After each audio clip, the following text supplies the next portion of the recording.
తిరుమల లడ్డు విషయంలో వైసీపీ చేసిన పాపం ఆధారాలతో సహా బయటపడింది.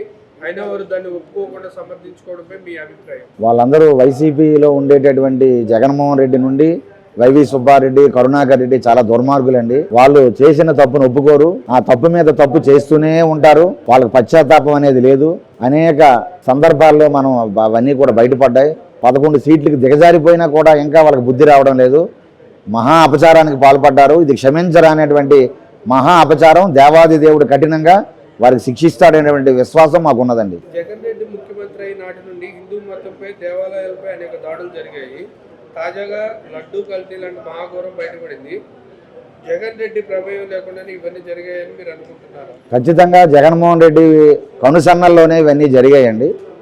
ఎందుకంటే గత 5 ఏళ్ల పాలనలో జగన్మోహన్ రెడ్డి ముఖ్యమంత్రిగా ఉండేటప్పుడు చాలా ఆలయాల మీద దాడులు జరిగేటప్పుడు ఎక్కడ ముఖ్యమంత్రి ఒక ప్రెస్ మీట్ పెట్టి తప్పు జరిగిందని ఖండించడం కానీ, దోషుల్ని పట్టుకుంటామని చెప్పడం కానీ ఎక్కడా మాట్లాడలే. సరికదా పిచ్చివాడు చేశారు, మతి స్థిమితులు వాళ్ళు పగలగొట్టేశారు, ఆ రాత్రి ఎవడో వెర్రివాడేమో ఆ విగ్రహాలు పగలగొట్టాడని హిందువులను పిచ్చివాళ్ళు చేసి మాట్లాడారు. కాబట్టి ఆయన కనుసన్నల్లోనే జరిగాయి. కాబట్టి కొడాలి నాని, పేర్లు నాని వాళ్ళ వ్యక్తులు సిమెంట్ విగ్రహాలు విరిగిపోతే చేయలే కదా, ఆ విగ్రహాలు విరిగిపోతే సిమెంట్ బొమ్మలే కదా అని దేవతామూర్తులు కించపరిచి మాట్లాడారు. కాబట్టి ఖచ్చితంగా ఒక క్రిస్టియన్ ఎజెండాతో వెళ్ళారు. హిందువుల మనోభావాలు గాయపరిచి హిందువుల ఆత్మన్యూన్యత భావాన్ని దెబ్బకొట్టారు. అందులో భాగమే దేవాలయం మీద దాడులన్నీ కూడా చేయించి ఎవరిని పట్టుకోకుండా, దోషుల మీద కనీసం ఎంక్వైరీ చేయలే, కేసులు పెట్టలే, ఎవరిని పట్టుకోకుండా హిందూ సమాజాన్ని వంచారండి. వైసీపీలో చాలా మంది హిందువులు ఉన్నారు, వారెవరు కూడా ఈ అపచారంపై స్పందించుకోవడం మీరు ఎలా చూస్తారు? ఖచ్చితంగా మాకు వైసీపీలో చాలామంది హిందువులు ఉన్నారు. వాళ్ళ మీద మాకు చాలా ప్రేమాభిమానాలు ఉన్నాయి. దయచేసి ఇప్పటికైనా మౌనం వేడండి. నిండు సభలో ద్రౌపది అమ్మవారికి ఆ వివస్త్రణ చేస్తుంటే, చీరలు బట్టలు ఇప్పేస్తూ ఉంటే, ఆ రోజు మంచి వాళ్ళందరూ మౌనం వల్లనే మహా కురుక్షేత్ర సంగ్రామం జరిగిపోయింది, అరిష్టం జరిగింది. అలాగే వైసీపీలో ఉండే హిందూ ధర్మం మీద విశ్వాసంతో ఉండే పెద్దలు మేము ప్రేమతో కోరుతున్నాం. దయచేసి మీరు మౌనం వేడండి. మీరు బయటికైనా రండి, లేదు చేసిన తప్పుల్ని ఖండించండి. మీరు మౌనంగా ఉంటే జగన్మోహన్ రెడ్డి అలాగే వారి పక్కన ఉండే మరికొంతమంది వ్యక్తులకి బలాన్ని ఇస్తున్న వాళ్ళు అవుతున్నారు. ఇది మహా అపచారం అని నేను తీవ్రంగా ఖండిస్తున్నానండి. జగన్మోహన్ రెడ్డి హిందూ మతం ముసుగులో హిందూ ధర్మనాశనానికి ప్రయత్నిస్తున్నాడని అంటున్నారు. ఇందులో నిజం ఎంత ఉందని అనుకుంటున్నారు? ఆయన హిందూ ధర్మం మీద విశ్వాసమే లేదండి, నటిస్తున్నాడు అంతే. నిన్నగాక మన కడప వెళ్ళి ప్రతిష్టలో పాల్గొన్నటువంటి ఆయన ఆచమనం చేయమంటే నీరు పక్కన పోసేశాడు. ఆ హవిస్సులు అంటే యజ్ఞంలో సమిధులు వేయమంటే పక్కగా ఆయనకి ఇచ్చేశాడు తప్ప ఆయన వేయడం ఆయనకి విశ్వాసం లేదు. హిందుత్వం మీద విశ్వాసం ఉంటే డిక్లరేషన్ తిరుమలలో సంతకం పెట్టి ఉండేవాడు ఆయన. కాబట్టి విశ్వాసం ఆయనకి ఎట్టి పరిస్థితులు లేదు. హిందువులు విశ్వసించకండి, హిందువులు ఎప్పటికైనా నమ్మండి. ఆయన ఖచ్చితంగా ఒక ఎజెండాతో వెళ్తున్నాడు. హిందువులకే ఎజెండా లేకుండా చేస్తున్నారని మేము భావిస్తున్నామండి.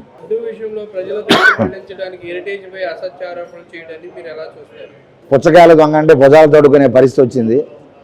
వాళ్ళు చేసిన బండారం ఎక్కడైతే బయటపడిపోయిందో, వాళ్ళు చేస్తున్న తప్పిదాలు తిరుమల లడ్డూ నుండి తిరుమలలో అపవిత్రం చేస్తున్నటువంటి పురుగులు పెట్టిన బియ్యం కానివ్వండి, లేకపోతే తిరుమల ఆధ్యాత్మిక కేంద్రాన్ని వ్యాపార కేంద్రంగా మార్చడం కానివ్వండి, ఇవన్నీ ఎప్పుడైతే ఒక్కొక్కటి సాలువాల విషయం కానివ్వండి, పరకామని విషయం కానివ్వండి, టికెట్లు అమ్ముకోవడం కానివ్వండి, ఇవన్నీ బయటికి పడడం వలన తట్టుకోలేక ఈరోజు దుష్ప్రచారం ఆ హెరిటేజ్ మీద పడుతున్నారు. కానీ ప్రజలు విశ్వసించరు.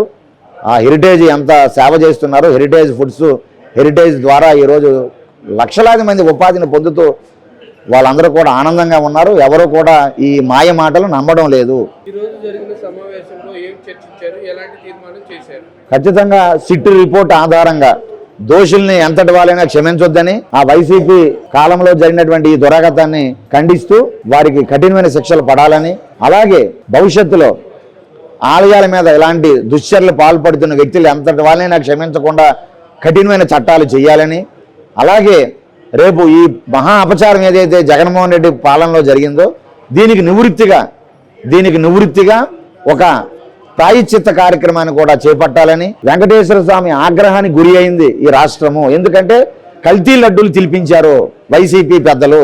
జగన్మోహన్ రెడ్డి పాలనలో స్వామికి కల్తీ నైవేద్యం పెట్టారు. 20 కోట్ల లడ్డూల్ని స్వామికి నివేదన చేసి ఆ మహా అపచారానికి పాల్పడ్డారు. కాబట్టి స్వామి క్షమించాలి అనే ఆలోచనతో ఒక ప్రాయశ్చిత్త ముడుపుని రేపు తిరుపతి సభలో ప్రకటించి, ఒక సమయాన్ని ప్రకటించి, ఒక డేట్ ప్రకటించి, హిందువులందరినీ కూడా వెంకటేశ్వర స్వామి చల్లని చూపులు మన మీద పడాలి, ఆగ్రహం గురి కాకుండా దుర్మార్గులు చేసినటువంటి ఈ తప్పుని అందరికీ సమాజానికి వర్తింపజేయకుండా సమాజాన్ని క్షమిస్తూ వెంకటేశ్వర స్వామి దివ్యమైన ఆశీస్సులు అందించాలని ప్రాయశ్చిత్త ముడుపుని కూడా ప్రకటిస్తూ ఉన్నాం. గోవిందనామాలు చేయాలని చెబుతూ ఉన్నాం. దానికి హిందూ సమాజం ముందుకు రావాలని అందరూ కూడా పాల్గొని సహకరించాలని కోరుతున్నామని. తిరుపతి లడ్డు విషయంలో వైసీపీ చేసిన పాపం ఆధారాలతో సహా బయటపడింది. అయినా వారు దాన్ని ఒప్పుకోకుండా సమర్థించుకోవడంపై మీ అభిప్రాయం? ఖచ్చితంగా ఈ విషయాన్ని మేము ఖండిస్తున్నాం. యావత్ హిందూ సమాజము మరియు ధార్మిక ధర్మ సేవా సంస్థలు, మఠపీఠ ఆశ్రమాలతో అందరూ కూడా కలిసి ఇప్పుడే ఒక ఏక నిర్ణయం తీసుకోవడం జరిగింది. వారెవరైతే దోషులుగా ఉన్నారో వారిని తక్షణమే అరెస్ట్ చేయాలని చెప్పేసి మేమందరం కోరుకుంటున్నాము. వారు ఏ స్థాయిలో ఉన్నా, ఏ పదవిలో ఉన్నా, ఏ అధికారంలో ఉన్నా, ఏ రాజకీయ పార్టీ వ్యక్తి అయినా సరే గత ప్రభుత్వంలో వారు చేసిన ఈ ఘోరాతి ఘోరమైన అపచర్య ఖచ్చితంగా చెడ్డ విషయము. దాన్ని యావత్ సమాజం కూడా గర్విస్తుంది. వారిని తక్షణమే అరెస్ట్ చేయాలని మేము కోరుకుంటున్నాం. జగన్ రెడ్డి ముఖ్యమంత్రి అయిన నాటి నుండి హిందూ మతంపై, దేవాలయాలపై దాడులు జరిగాయి. తాజాగా లడ్డూ కల్తీ లాంటి మహాపురం బయటపడింది. జగన్ రెడ్డి ప్రమేయం లేకుండా ఇవేంటి జరిగాయని మీరు అనుకుంటున్నారా? ఖచ్చితంగా గత ప్రభుత్వంలో సుమారుగా వందల సంఖ్యలో దేవాలయాల మీద, దేవాలయ విగ్రహాల మీద, రథాలను తగలబెడతం మీద అనేక దాడులు జరిగినాయి. ప్రతి ఒక్కసారి కూడా వారు తప్పించుకుంటూ పోలీస్ అధికారులతో మాట్లాడిస్తూ మధ్యస్థం లేదు అని చెప్పేసి ఒక టైటిల్ ఇచ్చి పక్కకి పంపించే ఏర్పాటు చేశారు. కావున దీంట్లో ప్రభుత్వ హస్తం ఉంది, పూర్తిగా జగన్ రెడ్డి గారి యొక్క హస్తం అని చెప్పి మేము నమ్ముతున్నాం. వైసీపీలో చాలా మంది హిందువులు ఉన్నారు. వారెవరు కూడా ఈ అపచారంపై స్పందించకపోవడం మీరు ఎలా చూస్తారు? ఖచ్చితంగా హిందువులు అనేవాడు చీము నెత్తురు ఉండి వారు సక్రమంగా హిందువు పుడితే ఖచ్చితంగా దాని గురించి స్పందించవలసిన అవసరం ఉంది. పార్టీలు వేరు, అభిమానం వేరు, నాయకత్వం వేరు. ఇది సమాజము, సంఘము మరియు హిందువుల యొక్క మనోభావాల యొక్క ధర్మం. దాన్ని గౌరవించవలసిన బాధ్యత ప్రతి హిందువు మీద ఉందన్న విషయాన్ని మనం గమనించాలి. జగన్మోహన్ రెడ్డి హిందూ మతం ముఖ్యులు హిందూ ధర్మనాశనానికి ప్రయత్నిస్తున్నాడు అని అంటున్నారు. ఇందులో నిజం ఎంత ఉందని అనుకుంటున్నారు? ఖచ్చితంగా 100కి 100% ఉందండి. దానికి సహకరించిన స్వరూపానంద సరస్వతి వారు కూడా ఆ పాపంలో భాగస్వామ్యం చెప్తున్నాం. ఎందుకంటే కాషాయం ధరించినంత మాత్రాన వారు సద్గురుగా మారలేనండి. వారి ధర్మ పరిపాలనలో ధర్మ ప్రభుత్వానికి చేయి తెచ్చినప్పుడే మారతాడు. అతను అధర్మ ప్రభుత్వానికి అధర్మంగా చేయి తెచ్చారు. కాబట్టి స్వరూపానంద విషయం కూడా ఈ విషయాన్ని ఖండిస్తున్నాం. లడ్డు విషయంలో ప్రజల దృష్టి మళ్లించడానికి ఏదైతే అసత్యారోపణ చేయడానికి మీరు ఎలా చూస్తారు? వారు అనేక యుక్తులు కుయుక్తులు పన్నుతూనే ఉన్నారు. వారు చేయని నాటకీయ పరిణామాలంటూ లేవు. ఖచ్చితంగా ఈ విషయంలో ప్రజలు అవగాహన కలగజేసుకోవడానికి ఈ ధార్మిక ధర్మ సమ్మేళనం పెట్టాం. తొందరలోనే తిరుపతిలో భారతదేశం నుంచి పీఠాధిపతులతో ఒక సమావేశం పెట్టి యావత్ సమాజానికి సందేశం ఇవ్వబోతున్నాం. ఈ రోజు జరిగిన సమావేశంలో ఏం చర్చించారు? ఎలాంటి తీర్మానం చేశారు? ప్రధానంగా 3 విషయాలు. మొట్టమొదటి విషయం, స్వాతంత్రులందరూ కూడా ఏకాభిప్రాయానికి రావడం జరిగింది. సుమారుగా 2 తెలుగు రాష్ట్రాల్లో ఒక 4 పీఠాధిపతుల సంస్థలు ఉన్నాయి. 4 పీఠాధిపతుల సంస్థలు కూడా ఒకే మాట, ఒకే కర్తం, ఒకే దీక్ష, ఒకే కార్యసాధనగా మేము ముందుకు వచ్చాం. తిరుమల తిరుపతి దేవస్థానం తిరుపతిలో ఒక చక్కటి సమావేశాన్ని ఏర్పాటు చేస్తాం. భారతదేశంలో మఠపీఠ ఆశ్రమవతులు 2 తెలుగు రాష్ట్రాలున్న 600 మంది శాసనసభ్యులతో ఈ సమావేశాన్ని ఏర్పాటు చేస్తాం. మొదటి తీర్మానం చేయడం జరిగింది. రెండవది, శ్రీవారి ప్రసాదంలో కల్తీ జరిగి అపచారం జరిగింది కాబట్టి దాని ప్రాయశ్చిత్తంగా ఒక సమయాన్ని కేటాయించుకుని ప్రపంచంలో, భారతదేశంలో 2 తెలుగు రాష్ట్రాల్లో కూడా ఒక ప్రాయశ్చిత్త దినాన్ని ఒక రోజు పాటించాలని చెప్పేసి అనుకుంటూ 2వ తీర్మానం జరిగింది.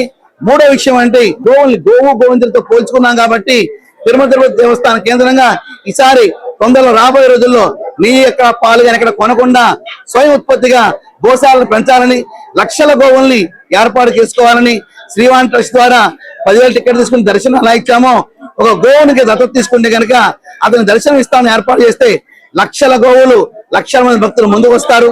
తద్వారా గోసంతో రక్షించబడుతుంది.